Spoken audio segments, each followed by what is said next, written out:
नमस्कार विद्यार्थी मित्रांनो, या व्हिडिओत आपण इयत्ता 8वी भूगोल विषयाच्या आर्द्रता व ढग या धड्याखालील स्वाध्याय पाहणार आहोत। या स्वाध्यायातील पहिला प्रश्न आहे, योग्य जोड्या लावा व साखळी पूर्ण करा।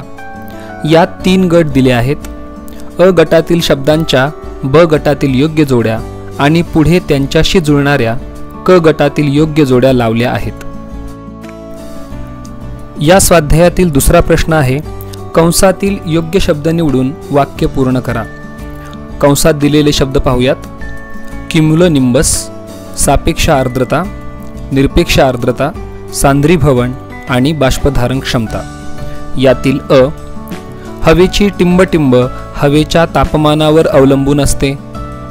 याचे उत्तर आहे बाष्पधारण क्षमता। पुढील वाक्य आहे, एका घनमीटर हवेमध्ये किती ग्रॅम बाष्प आहे ते पाहून टिंबटिंब काढली जाते। याचे उत्तर आहे निरपेक्ष आर्द्रता। तिसरं वाक्य आहे, वाळवंटी प्रदेशात टिंबटिंब कमी असल्याने हवा कोरडी असते। याचे उत्तर आहे सापेक्ष आर्द्रता। चौथी रिकामी जागा पहा। टिंबटिंब प्रकारचे ढग वादळाचे निदर्शक आहेत। याचे उत्तर आहे क्युम्युलोनिंबस। पाचवा आणि शेवटचं वाक्य आहे, मोकळ्या वातावरणातील हवेच्या बाष्पाचे टिंबटिंब वातावरणातील धूलिकणांभोवती होते। याचे उत्तर आहे सांद्रीभवन। या स्वाध्यायातील तिसरा प्रश्न आहे, फरक स्पष्ट करा। यातील पहिला फरक आहे आर्द्रता व ढग। आर्द्रता व ढग यामध्ये कोणते फरक आहेत ते पाहूया। विशिष्ट तापमानाला हवेतील बाष्पाचे प्रमाण किती हे मोजणे म्हणजे आर्द्रता, तर हवेतील बाष्पकण व हिमकण हवेतील धूलिकणांभोवती जमून एकत्र येतात आणि ढग बनतात। दुसरा फरक आहे, हवेतील आर्द्रता अदृश्य स्वरूपात असते, परंतु ढग हे उघड्या डोळ्यांनी सहज दिसतात। दुसरा फरकाचा प्रश्न आहे, सापेक्ष आर्द्रता व निरपेक्ष आर्द्रता। यामध्ये कोणते फरक आहेत ते पाहूया। हवेच्या बाष्पधारण क्षमतेच्या तुलनेत त्या हवेत किती बाष्प आहे हे सांगणे म्हणजे सापेक्ष आर्द्रता सांगणे होय, तर विशिष्ट आकारमानाच्या हवेत किती बाष्प आहे हे सांगणे म्हणजे निरपेक्ष आर्द्रता होय। दुसरा महत्त्वाचा फरक आहे, सापेक्ष आर्द्रता टक्केवारीत सांगितली जाते, तर निरपेक्ष आर्द्रता ग्रॅम प्रति घनमीटर मध्ये सांगितली जाते। फरकासाठीचा तिसरा प्रश्न आहे, क्युम्युलस ढग व क्युम्युलोनिंबस ढग। यातील पहिला फरक आहे, क्युम्युलस ढग घुमटाकार असतात, तर क्युम्युलोनिंबस ढगांचा वरचा भाग ऐरणीसारखा सपाट असतो। क्युम्युलस ढग आल्हाददायक हवेचे निदर्शक असतात, तर क्युम्युलोनिंबस हे ढग वादळाचे निदर्शक असतात। तिसरा फरक आहे, क्युम्युलस ढग हे करड्या रंगाचे असतात, तर क्युम्युलोनिंबस ढग घनदाट असून काळ्या रंगाचे असतात। आता या स्वाध्यायातील चौथा प्रश्न पाहूयात। चौथा प्रश्न आहे, प्रश्नांची उत्तरे लिहा। यातील पहिला प्रश्न, एखाद्या प्रदेशातील हवा कोरडी का असते? उत्तर, एखाद्या प्रदेशातील हवा कोरडी असणे म्हणजेच तेथील हवेत बाष्पाचे प्रमाण अतिशय कमी असते। हवेतील बाष्पाच्या प्रमाणावर हवेच्या तापमानाचा परिणाम होत असतो। तापमान वाढल्यास हवेची बाष्पधारण क्षमता वाढते, तापमान कमी झाल्यास हवेची बाष्पधारण क्षमता कमी होते। म्हणून थंड प्रदेशात तसेच पृथ्वीपासून जास्त उंचीवर हवा कोरडी असते, कारण तापमान कमी असते, तर विषुववृत्तीय प्रदेशात हवा दमट असते, कारण तेथील तापमान जास्त असते। दुसरा प्रश्न आहे, आर्द्रतेचे मापन कसे केले जाते? उत्तर, आर्द्रतेचे 2 प्रकार असतात।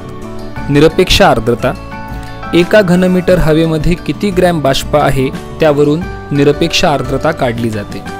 आणि दुसरा प्रकार आहे सापेक्ष आर्द्रता, एका विशिष्ट तापमानास व विशिष्ट घनफळ असलेल्या हवेतील निरपेक्ष आर्द्रता आणि त्याच तापमानावरील हवेची बाष्पधारण क्षमता यांच्या गुणोत्तरावरून हवेची सापेक्ष आर्द्रता काढतात। सापेक्ष आर्द्रता टक्केवारीत सांगतात। सापेक्ष आर्द्रता काढण्यासाठीचे गणितीय सूत्र आहे, सापेक्ष आर्द्रता बरोबर निरपेक्ष आर्द्रता छेद बाष्पधारण क्षमता गुणिले 100। तिसरा प्रश्न आहे, सांद्रीभवनासाठी कोणत्या गोष्टी आवश्यक आहेत? उत्तर, वातावरणातील बाष्पाचे पाण्यात रूपांतर होण्याच्या क्रियेला सांद्रीभवन म्हणतात. सांद्रीभवन होण्यासाठी हवेचे तापमान कमी होणे तसेच हवेची सापेक्ष आर्द्रता 100% होणे गरजेचे असते. हवेचे तापमान घसरल्यास तिची बाष्पधारण क्षमता कमी होते, त्यामुळे जास्तीच्या बाष्पाचे पाण्यात रूपांतर होते. सांद्रीभवन होण्यासाठी एखादा पृष्ठभाग असणे गरजेचे असते. वातावरणातील धुलीकण, गवताची पाती, गाडीच्या काचा अशा अनेक पृष्ठभागांवर हिवाळ्यात सांद्रीभवन होताना आपण नेहमी पाहतो. चौथा प्रश्न आहे, ढग म्हणजे काय आणि ढगांचे प्रकार लिहा. उत्तर, वातावरणात काही ठराविक उंचीवर सूक्ष्म कणांभोवती पाण्याच्या वाफेचे सांद्रीभवन होते. हे कण अतिशय हलके असल्याने वातावरणात एकत्रितपणे तरंगत राहतात. यांनाच आपण ढग म्हणतो. ढगांचे खालीलप्रमाणे 10 प्रकार पडतात.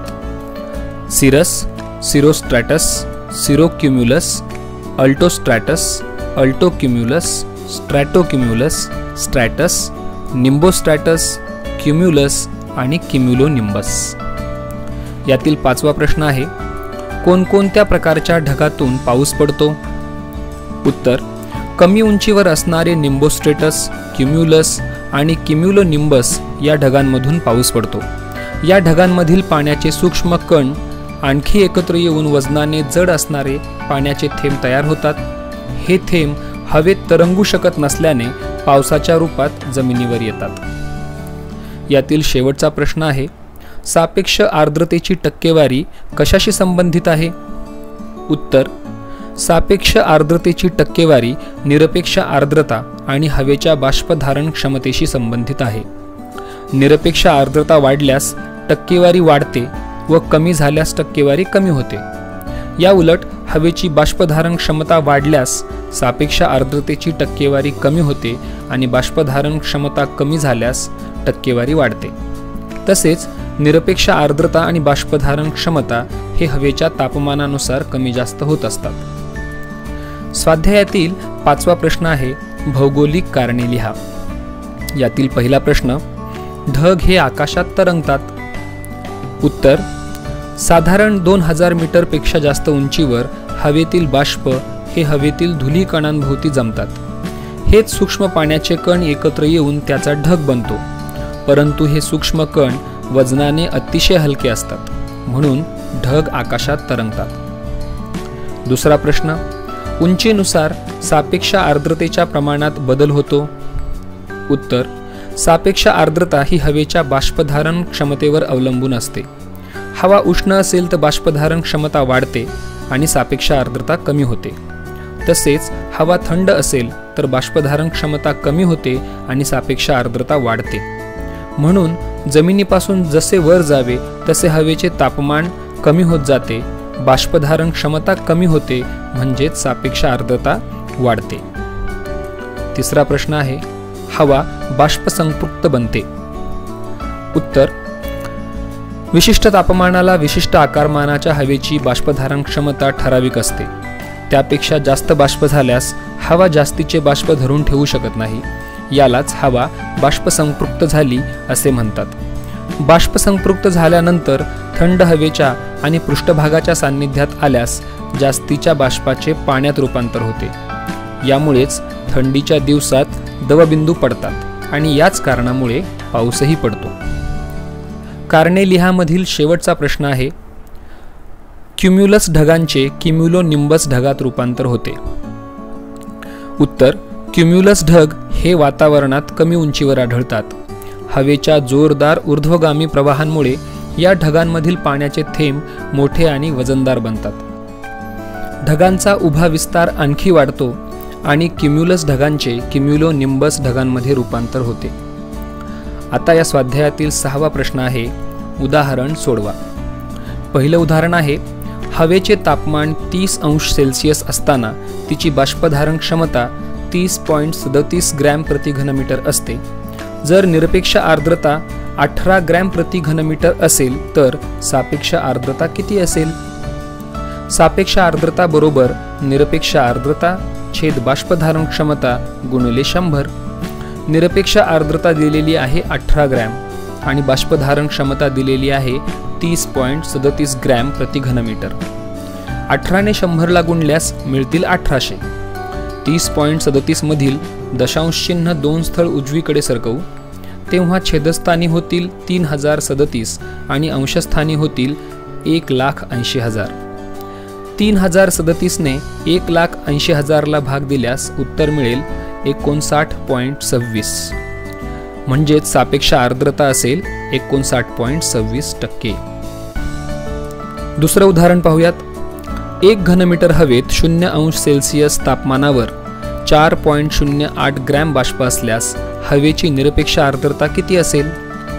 उत्तर: विशिष्ट तापमानाला विशिष्ट घनफळ असलेल्या हवेतील बाष्पाचे प्रमाण म्हणजेच निरपेक्ष आर्द्रता असते। वरील उदाहरणात 1 घनमीटर हवेत 4.08 ग्रॅम बाष्प आहे असे म्हटले आहे, म्हणजेच हवेची निरपेक्ष आर्द्रता 4.08 ग्रॅम प्रति घनमीटर एवढी आहे। स्वाध्यायातील शेवटचा प्रश्न आहे, वर्तमानपत्रातून आलेली दैनिक हवेची स्थितीदर्शक माहिती जुलै महिन्यासाठी संकलित करा। कमाल व किमान तापमानातील फरक आणि हवेची आर्द्रता यातील सहसंबंध जोडा। विद्यार्थी मित्रांनो, अशा प्रकारचा एक तक्ता वहीत बनवा। त्यामध्ये वर्तमानपत्रात येणाऱ्या किमान व कमाल तापमान तसेच आर्द्रतेची नोंद करा। या नोंदींचे निरीक्षण करून काय निष्कर्ष येईल तो लिहून काढा। आता पाहूयात उपक्रम। ढगांच्या प्रकारांचा तक्ता तयार करा। विविध छायाचित्रे वापरा। हा उपक्रम पूर्ण करण्यासाठी तुम्ही पुस्तकातील ढगांच्या प्रकारांच्या तक्त्याचा वापर करा, तसेच त्यांच्या इंग्लिश नावांचा वापर करून गुगलवरून त्यांची छायाचित्रे डाउनलोड करून तक्त्यामध्ये चिकटवा। विद्यार्थी मित्रांनो, अशा प्रकारे या व्हिडिओत आपण आर्द्रता व ढग या पाठाखालील सर्व प्रश्नोत्तरे पूर्ण केली आहेत। या व्हिडिओला लाईक करा, शेअर करा आणि चॅनलला सबस्क्राईब करा। तर आता भेटूयात पुढील पाठाचा स्वाध्याय सोडवण्यासाठी। धन्यवाद।